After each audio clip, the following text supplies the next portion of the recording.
Okay, let's take a look. Acids, bases, and buffers. So we are going to be using Henderson-Hasselbalch. We are going to be working through, yeah, we're going to be working through this, but Henderson-Hasselbalch will be important, and off we go. All right. Consider the solution of zero point 0.1 molar NaOH, zero point 0.1 molar HNO2 would equal volumes of these solutions when mixed form a buffer. Explain why or why not. Okay, so we'll discuss what we need for a buffer um, in a bit. We'll discuss the way to make a buffer, but I need a weak acid and its weak base conjugate. That's really what I need. Actually, let's just talk about it right now because we're going to need this information just a little bit. To make a buffer, first of all, we need a weak acid and its weak base conjugate. So HA and A minus. I say A minus because it's always the anion and it's usually with sodium or potassium. So this is the salt that you'll often hear about. This is what we need. In order to make it, we've got three ways. I'm going to add a strong acid, or I'm going to add a weak acid and a weak base. Actually, I'm going to do it this way. Weak acid and weak base salt. Again, they always have to be conjugates, so I'm going to leave that weak base. The other way we can make it is weak acid and strong base. And then the third way is strong acid and weak base. In fact, the only way you can't make it is by doing strong acid, strong base. So any of these will yield it. Here's the rub. You need to have both present at the same time. So if I have too much strong acid or strong acid or strong base, it's going to completely overwhelm these and eliminate them entirely. So if I have 100 molecules of weak base and I add 1,000 molecules of strong acid, it's not a buffer because all of this is gone. So we need both of these to be present in certain ratios. All right. So with that said, and with that out of the way, and I'm sure you guys have talked about that in class, we have two chemicals. They have the same concentration, equal volumes. So our assumption can be that they're going to have, because they have equal volumes, um, they're essentially going to be uh, the same quantity. Well, I have a strong base and I have a weak acid. This is HNO2, not HNO3. So technically, these can make a buffer, but if I have their, because they're equal in concentration and because they're equal in volume, equal volumes, equal concentration, equal moles. But there's a little bit of a problem here, and let's explain it. So if I am combining this strong base in NaOH plus HNO2, which is my weak acid, again, strong base, weak acid, I need both to be present. Or I need, well, this is why it works, by the way. So if I'm adding a strong base to a weak acid, the weak acid gets converted NaNO2. The NO2 is the anion part plus water. So as long as all of it doesn't go away, I am producing weak base in solution and water. So if you think about how things start versus end, so if we start with 0.10 moles of NaOH, if we just assume 1 liter, and I start with 0.10 moles of HNO3, and I don't have any of this, and I don't care about the water, the change, I don't care about the water because it's always there.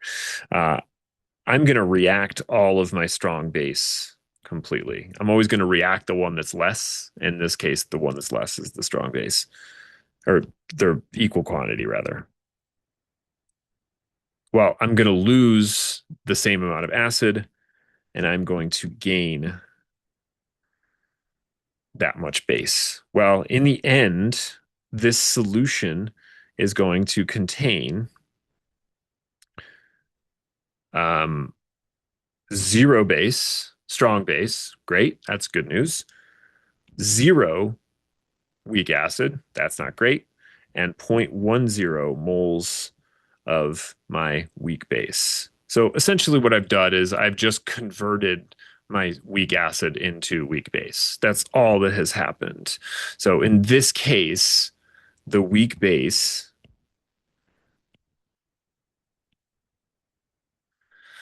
is produced. Okay, yeah. But all of the weak acid is consumed in the process. Both must be present for a buffer. Buffer must have HA and A minus in the same solution. Just can't do it. So that's it. Can't make it. Again, as long as we don't consume them, these are the ways that we can make a buffer. Okay. So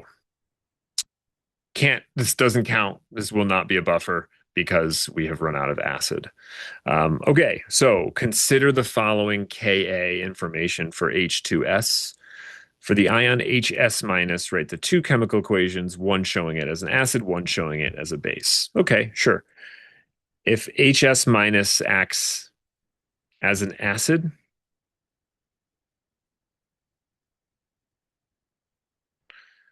HS minus is going to react with water to act as an acid. It is going to donate its protons. It's going to get rid of an H. So it's going to lose that H. It's going to become S2 minus, and it's going to donate that to the water, making it H3O plus. That's not liquid anymore. It's aqueous. By the way, if it doesn't have a phase tag, it's aqueous. There we go. If it acts as a base,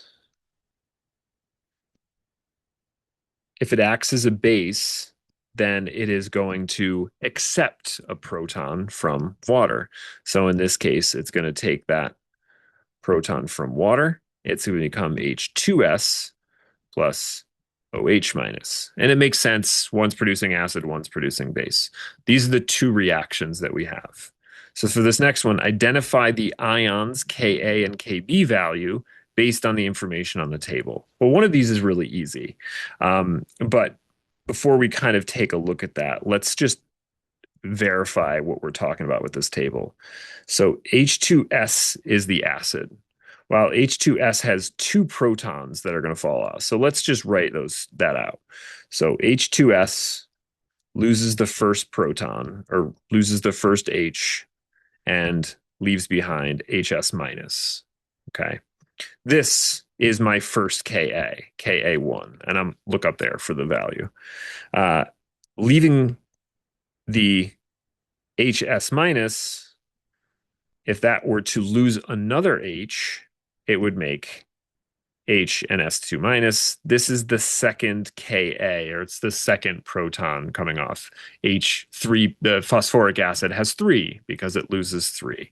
So connecting those values to above, that is 8.9 times 10 to the negative 8, 1 times 10 to the negative 19. So we can attach, because this first one acts as an acid, which one does this match? This matches, essentially just ignore the water. HS producing S2 minus, HS producing S2 minus. There it is, ignore that. So Ka2 represents the dissociation of that second proton.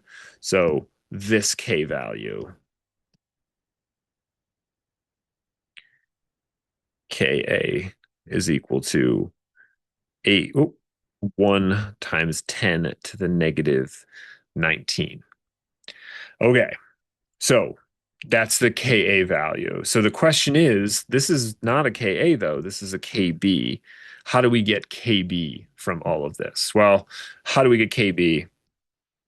I know that Ka times Kb equals Kw. So if I know which Ka value this is associated with, I can figure this out. So if you imagine, if we look at this as a base, okay, um, we actually are seeing it become HS minus two. I'm sorry, wrong one. If it's acting as a base, HS minus is converting to H2S. So in that case, HS minus going to H2S, it's the reverse of this. So I'm actually going to use the Ka value from this first one because I have my basic species going to, although it's in the acid direction, I'm actually going to plug in this Ka value and it's going to flip it around for me. So in this case, I'm going to plug in Ka1. So 8.9 times 10 to the negative 8. Let's use the pen here. 8.9 times 10 to the negative 8. Kb equals Kw, which is 1 times 10 to the negative 14. So my Kb value, 1.1 times 10 to the negative 7. So my Kb value, 1.1 times 10 to the negative 7. So for this next one, based on the values determined in part B, which will the ion be acidic, basic, or neutral? So let me just take these both and copy them below. So what it's asking is essentially, look, if I put HS minus in solution, what's the result going to be? So we know that if I put HS in solution, if it reacts with water to produce acid, it does it at this rate with that value of 1 times 10 to the negative 19. If I drop HS minus in water and it produces a base, it does it with that value of Kb. This is not something that you have to understand acids or bases at all. I could have asked you this at the very beginning of equilibrium. If I am looking at these two equilibrium values, they're both happening at the same time. Which one is greater? Which one is more product favored? Well, this one is. This one has a higher, it's very tiny.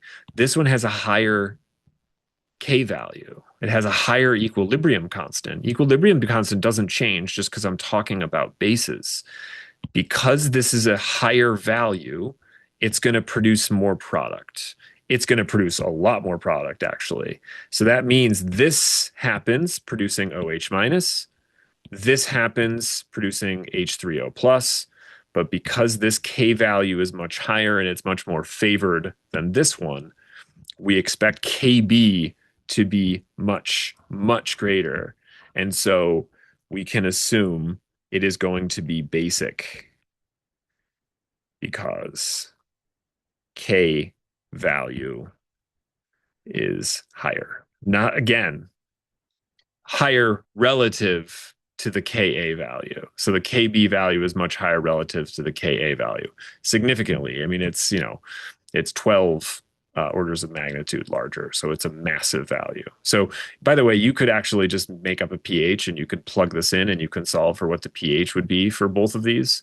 And you're going to find out it's going to be pretty basic. So, this is just rudimentary, basic equilibrium stuff. You don't have to know a whole lot for this. You don't have to like panic about it. It's just, it all goes back to those fundamentals of equilibrium. So you really need to understand that. All right, moving on. Following buffer solution. Finally, add a buffer. Buffer solution, calculate the pH prepared by dissolving sodium acetate. That's a base. 2.9 of pure acetic acid. That's hard to do because acetic acid is a liquid, but all right. Calculate the pH. Okay, we can do that. Is this a buffer? Yes, because I have weak base and I have weak acid. It is a buffer, full stop. Okay, so what are we using? As soon as we know it's a buffer, the immediate thing we have to say is fine, it's a buffer. Fantastic. pH equals pKa plus log of my concentration of base all over my concentration of acid. Okay. Well, let's keep going because we know some of these values and we're looking for pH. I know the pKa because I know the log. So the negative log of acetic acid, which is 1.8 times 10 to the minus 5, plus log of my base over my acid. So I'll plug those in and I'm going to solve this. I already know that the negative log of 1.8, this is 4.74. That's the pKa. And so now we just have to figure out the concentrations. That's what we're looking for. Okay, so with that said, let's take a look. So let's do the base because that's the first thing that appears. Base is 2.53 grams of pure sodium acetate, NaHC, NH, nope, not H, NaC2H3O2 times fraction. I want grams to go away. I want moles to remain. 1 mole is equivalent to, and this is just a molar mass, 82.034. You see that? 0.034. Grams cancel, leaving behind moles. That's actually all I'm looking for. 0.03. I don't know how far along you are in your class, but we're going to learn something. If you haven't learned it yet, that's how many moles of base I have. We'll call that A minus. And I can take one step further and a concentration of NaH. Sorry, I keep doing that. NaC2O3. Oh, H3. H3O2 is equal to the moles per liter. So I have 0.0. We just solved this. 308 moles. And the total volume was 100 mils, it said, right? In about 100 mils of water. So 0.100 liters. This turns out to be, as you can imagine, move the decimal once, 0.308 molar. So there we go. We have our base. So I can plug that in, 0.308 molar. All right. And we're going to do the same thing for the acid. Acid, we started with 2.95 grams of HC2H3O2 times fraction, quite a bit smaller, 60.052 grams per 1 mole. Grams cancel, leaving behind 0.0491 moles of my acid. I use those generics all the time. My classes are get used to it. C2H3O2. Again, the same thing, 0.0. You're going to see where this heads. 0.049. There we go. 0.491 moles per 0.100 liters. You end up with, you guessed it, 0.491 molar. And now I can plug that in, 0.491 molar. This ratio right here, because that's all that's going to matter, take the log of that ratio, and you end up with, so plus a negative, so really minus 0.20 for a pH of 4.54. There we go. We did it. 4.54 was the pH. Why is it possible to solve this problem without knowing the precise volume? All right, so this is why we ignore volume, because it just gets in the way. If we can just find moles, this makes life significantly easier. So let's just back up, and I'm going to rewrite the previous problem. pH is equal to, we did the pKa, so I'm just going to plug it. Well, I'll write out. Well, I'm not going to write out. pKa of 4.74. I don't need to fool around with that. Plus log of, we had the concentration, which is 0.0308 moles all over 0.100 liters. So this was my acid, right? Or that was my base, rather. And I had 0.0491 moles all over 0.100 liters. This was my acid. Well, if I'm dividing by zero point 0.1 all over 0.1, that's just going to cancel.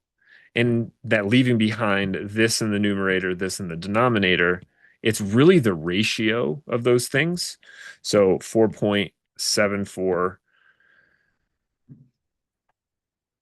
with that same ratio plus log of 0.0308 over 0.0491. I mean, there you go. Solve it. You're going to end up with the same value, 4.54. So here we have the volumes cancel. Oh my God, my rating. Volumes cancel and ratio is the same because you're going to get the same value, 4.54, which is the same exact value we just got above. So give it a go. It's not going to work. It's always going to work. Moles, moles, moles. Just ignore volume. Just extract moles by figuring out the mass, converting that to moles, or you can volume times concentration in order to get moles or millimoles. Just make sure the units are in moles and you're good to go. All right. If acetic acid sodium, so we created that buffer above, is prepared by dissolving 2.53 grams of pure sodium acetate, and that is the mass that we used before. Okay. Determine the mass of pure acetic acid, of the pure acetic acid needed to achieve the target pH. So we're looking for mass of pure acetic acid needed. Okay, we can do that. All right, so in order to do that, this is a buffer. So we start with Henderson-Hasselbalch. Again, base over acid. And this time I'm not gonna do concentration because we don't actually, I'm gonna do this. And then I'm gonna cross them off and I'm gonna say I want moles of my base and I want moles of my acid. That's really the information that I'm gonna get from that. If I use moles, I'm gonna end with moles. So whatever's in that ratio, we're gonna get. All right, so we know that we wanted a pH of 4.86. We know the pKa is 4.76. Did I say 4.76 or 4.74? Oh, 4.74. My math is slightly wrong then. 4.74 plus log. Oh, I gotta make sure I got that right. What is the... All right. So just gonna double check it here. 1.8 E.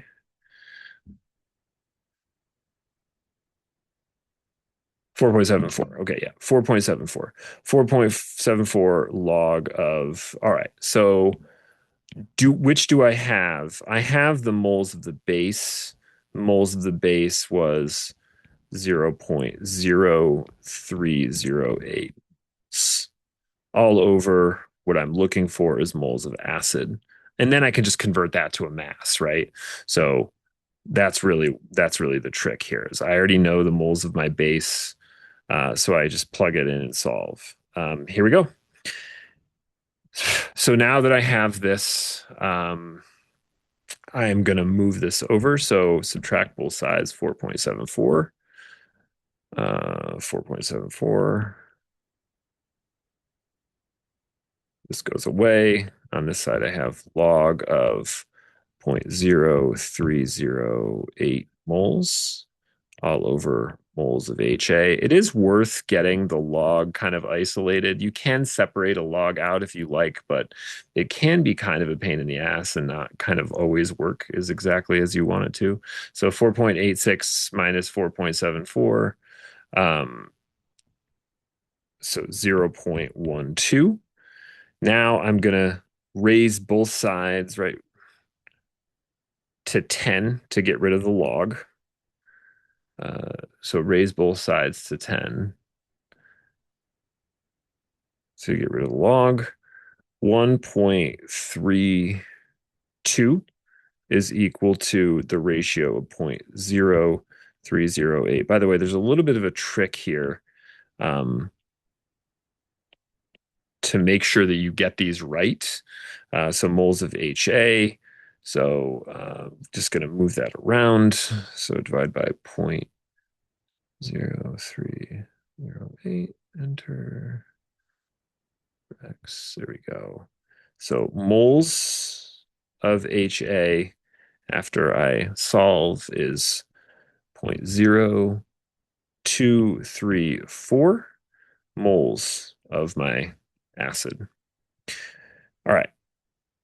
So thinking about this just briefly, 4.74 is if I have equal ratios. Okay. So 4.74 is if I have equal ratios. I want it to be more basic. So going from 4.74 to 4.86, the pH is going up.